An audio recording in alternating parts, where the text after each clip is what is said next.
never thought handing my baby to the wrong person first would blow up my entire life in less than 48 hours. But here I am, 1 week postpartum, sitting alone in our apartment with a newborn while my husband's stuff is gone and divorce is hanging over my head. I'm Brianna, 29, and let me tell you how I managed to destroy my marriage faster than my episiotomy stitches could heal. Carter and I got married after dating for 2 years. It was pretty much a whirlwind. Both of us were climbing in our careers, we had this cute little apartment in the city, and we were always on the same page about everything. Or so I thought. The one thing that always seemed to bug him was my friendship with Liam, my ex from college. I mean, Liam and I dated for 3 years before we realized we were better as friends. We broke up 5 years ago, but we never really broke the habit of being in each other's lives. When Carter and I first started dating, he seemed cool with Liam being around. But after we got engaged, he started making these little comments, like when Liam would text me late at night and I'd laugh at something he said. Carter would ask, "What's so funny that he needs to tell you at midnight?" I'd roll my eyes and tell him he was being ridiculous. Liam and I were just friends, and Carter needed to get over his jealousy issues. I found out I was pregnant just 9 months after the wedding.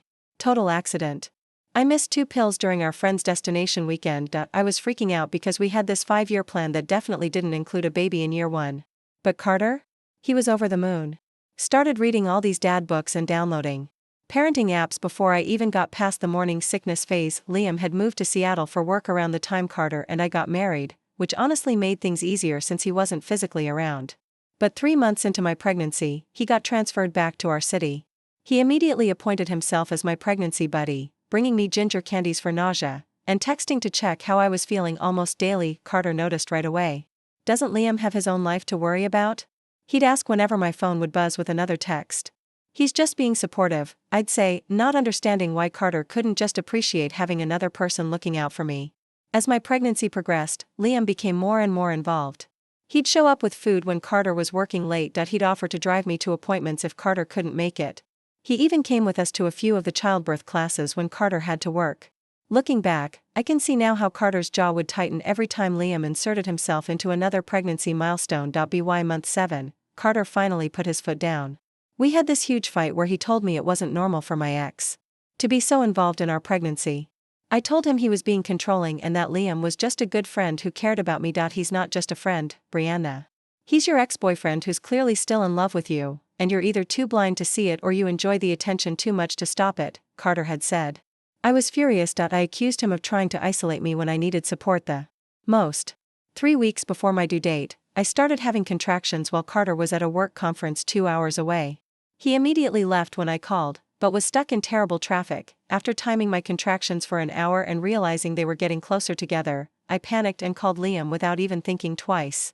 He arrived at our apartment in 15 minutes flat and drove me to the hospital. By the time I was checked in and settled in the labor and delivery room, my contractions were coming strong. Liam was right there, holding my hand through each contraction, getting me ice chips, and advocating for me with the nurses when I was in too much pain to speak. Carter finally arrived 4 hours later, looking stressed and disheveled. The atmosphere in the room immediately changed. Carter gave Liam this cold nod, and Liam, who had been sitting right next to my bed in what was obviously the partner chair, didn't immediately move to give Carter his spot. "How are you feeling, babe?" Carter asked, coming to the opposite side of the bed. "I'm hanging in there," I said, then immediately turned to Liam when another contraction hit. "Can you press on my back? Like the nurse showed you?" I didn't notice then how Carter's face fell as Liam jumped up to help me through the contraction, demonstrating a technique they must have gone over while Carter was stuck in traffic. The next 18 hours were a blur of pain, exhaustion, and medical staff coming in and out. Carter tried his best to take over the support role, but it was obvious he felt like an outsider. Liam didn't pick up on the hints to leave, or maybe he ignored them, staying through the entire labor. When our daughter finally arrived at 5:37 a.m., I was completely worn out. The nurse cleaned her up while the doctor finished with me. Carter had tears in his eyes, and even Liam looked emotional standing in the corner of the room. "Do you want to hold your daughter?" the nurse asked, coming toward the bed with our tiny blanket-wrapped baby. This is the moment that destroyed everything, though I couldn't see it then. I looked up, still dazed from the delivery, and saw both Carter and Liam standing there. Without really thinking, I gestured to Liam and said, "Let him hold her first. He's been here from the beginning." The nurse hesitated, looking between the men uncertainly. Carter's face went completely white. His mouth opened slightly like he wanted to say something but couldn't find the words. The room went dead silent except for the baby's little noises. "Are you sure?" the nurse asked, clearly uncomfortable. Yeah, it's fine, I said, still not registering the bomb I had just dropped to Liam. Come meet my daughter. The nurse reluctantly placed my newborn daughter in Liam's arms. He looked down at her with this expression of wonder and whispered, "She's perfect." Breathed out. I smiled tiredly, feeling this weird sense of completeness seeing him hold her. It wasn't until I glanced over at Carter that I realized something was terribly wrong. He'd stepped back against the wall, his face a mask of hurt and shock. What's wrong? I asked him, genuinely confused by his reaction. What's wrong? Carter repeated in a low, shaking voice. You just gave our daughter to your ex-boyfriend to hold before me, her father. The way he said it made my stomach drop, but my immediate reaction was to get defensive. Oh my God, don't make this into a big deal. He was here first and has been helping the whole time. You'll get to hold her next. That's not the point, Brianna, Carter said, his voice tight with controlled anger. That was supposed to be our moment. Mine and yours and our daughter's, not his. Liam shifted awkwardly, still holding the baby. Maybe I should give her to you, man, he said to Carter, finally seeming to read the room. No, he's overreacting, I said quickly. I turned to Carter. Why are you trying to create drama right now? I just gave birth. Can you stop making everything about you for 5 minutes? The hurt in Carter's eyes deepened, but before he could respond, my phone pinged with a notification. Liam had taken a selfie with the baby while we were arguing and sent it to me. I reflexively checked it and Carter watched me do it, his expression hardening further. Seriously, he said. You're checking your phone right now? It's just a picture, I said, holding up the phone to show him. Look how cute they are together. Carter stared at the picture, then at me, like he couldn't believe what was happening. I'm going to get some air, he said finally, turning toward the door. Carter, don't be ridiculous, I called after him, come hold your daughter. He paused at the doorway, looking back at the three of us, me in the hospital bed, Liam still cradling our newborn. Is she? He asked quietly, then walked out. I rolled my eyes at his dramatic exit. He'll cool off, I told Liam and the nurse, who was looking increasingly uncomfortable. He's just tired and emotional. The next day was a parade of nurses, lactation consultants, and doctor check-ins. Carter stayed in the room but was distant, spending most of his time either holding the baby silently or staring at his phone. When Liam texted asking if he could visit, and I said yes, Carter's whole body tensed up. I thought we'd have some family time today, Carter said quietly when Liam arrived with flowers. We are, I replied, Liam's just stopping by to check on us. That's not what family means, Brianna, but Liam stayed for hours. When a nurse came in to check my vitals, she smiled at Liam and said, Dad, would you like to do skin to skin with the baby while I work with Mom? Before I could correct her, Liam laughed and said, Oh, I'm not the dad, just the best friend.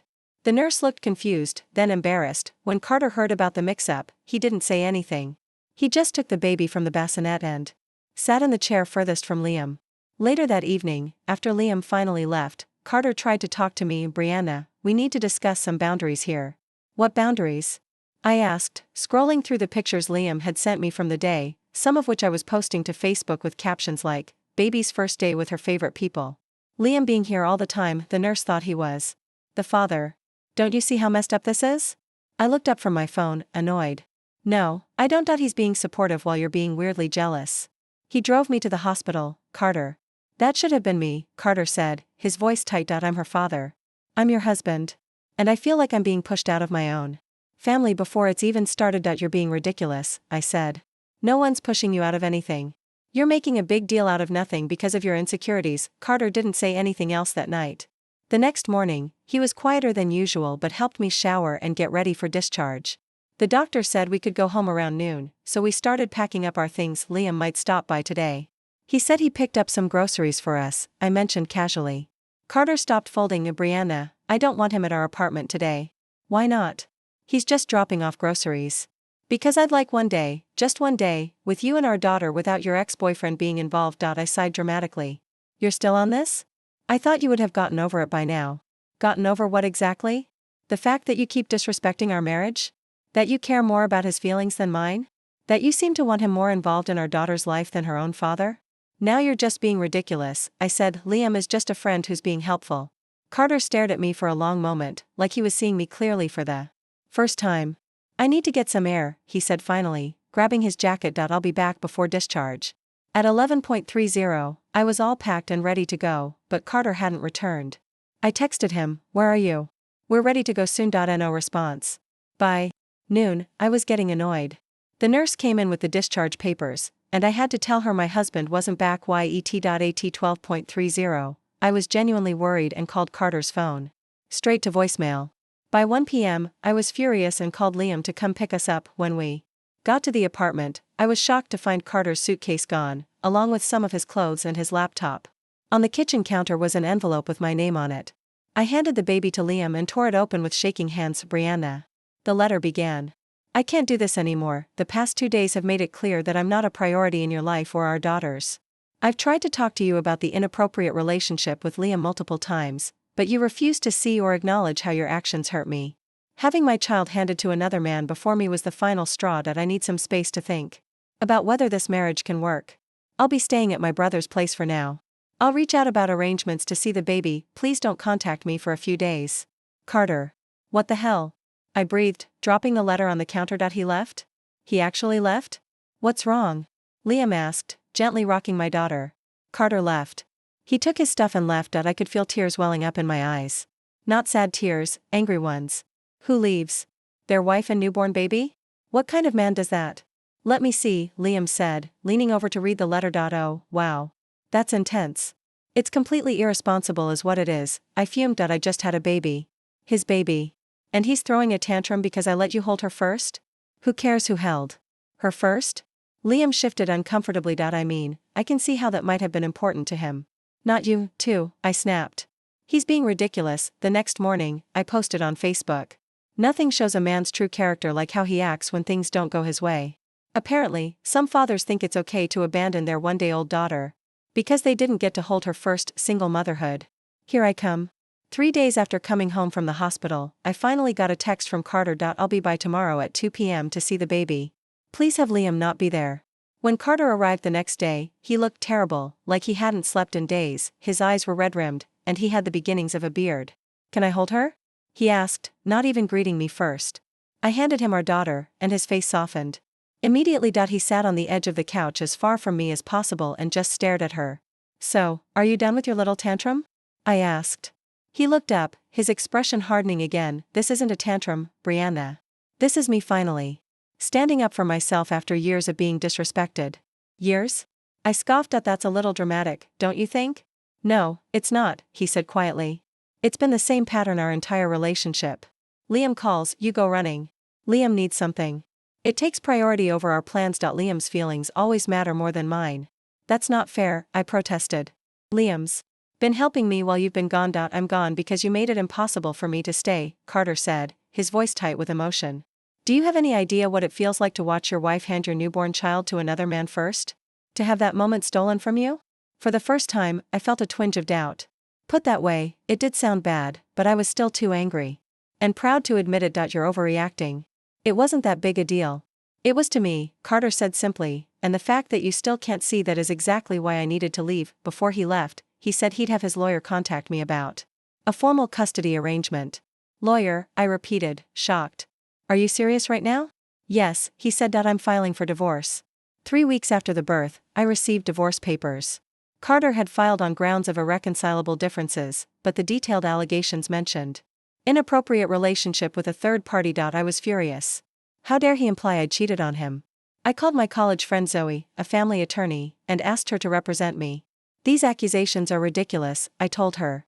I never cheated on Carter. Zoe was quiet for a moment after reading through the papers. Emotional infidelity doesn't necessarily mean physical cheating. It means prioritizing another person emotionally over your spouse. Based on what you've told me, there might be some validity to his claims. What? You're supposed to be on my side. I am on your side, Zoe said patiently. But courts don't look favorably on situations where one spouse has a very close, boundary-crossing relationship with an ex. As if things weren't complicated enough, Carter requested a paternity test as part of the proceedings. That's insulting, I hissed when he told me. You know she's yours. Do I? Carter asked, looking at me directly, because from where I'm standing, it seems like you and Liam have been a lot closer than you've admitted. As I watched him walk away, I felt sick to my stomach. Not just with anger at the accusation, but with a tiny spark of fear. There was one night, about 10 months ago, when Carter was away on a business trip, and Liam and I had gone out for drinks to celebrate his return to town. We'd both gotten pretty wasted, and my memory of the end of the night was fuzzy. When I finally worked up the courage to ask Liam about it, his reaction only increased my anxiety. A paternity test? He repeated, his face going oddly blank. Why would he want that? Is there any reason at all, that this test might not show Carter as the father? I asked slowly. He swallowed visibly. We kissed. That's all? You passed out right after we kissed? That's it? I pressed, not entirely believing him.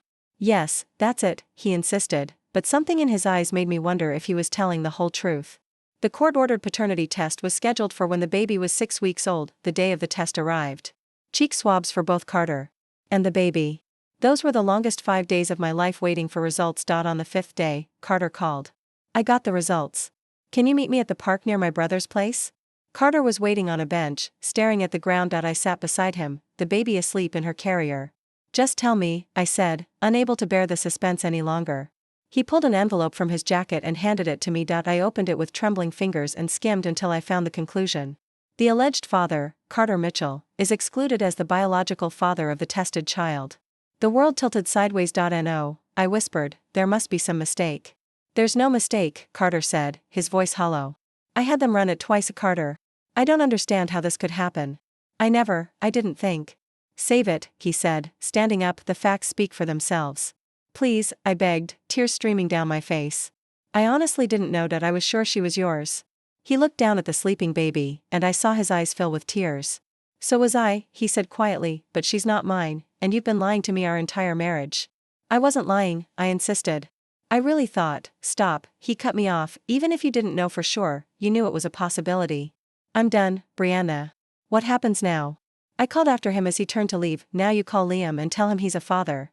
The divorce will be finalized as quickly as possible. I called Liam from the park bench. The results came back. She's not Carter's. A long silence followed. Then are you sure? Yes, which means she's yours. My voice broke. You're her father. I need some time to process this, he said finally. Can I call you back? But he didn't call back, not that day, not the next. When I finally reached him 3 days later, his voice was distant, formal. I need to think about what this means for my life. This wasn't part of my plan. It wasn't part of mine either. I snapped, but she exists and she's your responsibility too. No, I know, he said quickly. I just need some space to figure things out. Space. That's what they all wanted. Carter wanted space from me, Liam wanted space from his responsibilities. And I was left alone with a baby whose very existence had shattered my life into unrecognizable pieces. Liam eventually agreed to a DNA test which confirmed he was the father, but he was hesitant about taking an active role in our daughter's life. He offered financial support but balked at the idea of regular visitation. I'm not ready to be a dad, he admitted during one of our increasingly tense conversations. Neither did I. I shouted, finally reaching my breaking point. You wanted to be so involved when you thought she was Carter's. You were right there, holding her first, playing house in my marriage, and now that you find out she's actually yours, you're running away? That was different, Liam muttered. I was just being supportive then. No, I said, the truth finally dawning on me. You were marking your territory. You liked the idea of being involved in our lives and undermining my marriage. You just didn't want the actual responsibility. 2 months after the paternity results, my divorce from Carter was finalized. The last time I saw him was at the lawyer's office, signing the final papers. I hope you find happiness, he said as we parted, and I could tell he meant it. I'm sorry, I replied, the words woefully inadequate for the damage I'd caused. My daughter is 6 months old now. Sometimes late at night when the baby is asleep, I scroll through old photos of Carter and me in happier times. I think about all the moments when I could have made different choices, all the times I could have respected his feelings about Liam, all the boundaries I should have set but didn't. I thought letting my ex hold the baby first was cute, a sweet moment between friends. Instead, it was the final straw that broke my marriage before we even left the hospital. And now, I have to live with the consequences of that choice every single day. If there's one thing I've learned from all this, it's that relationships have boundaries for a reason, not because of jealousy or possessiveness, but because respect matters. Trust matters. Putting your partner first matters. I just learned that lesson too late.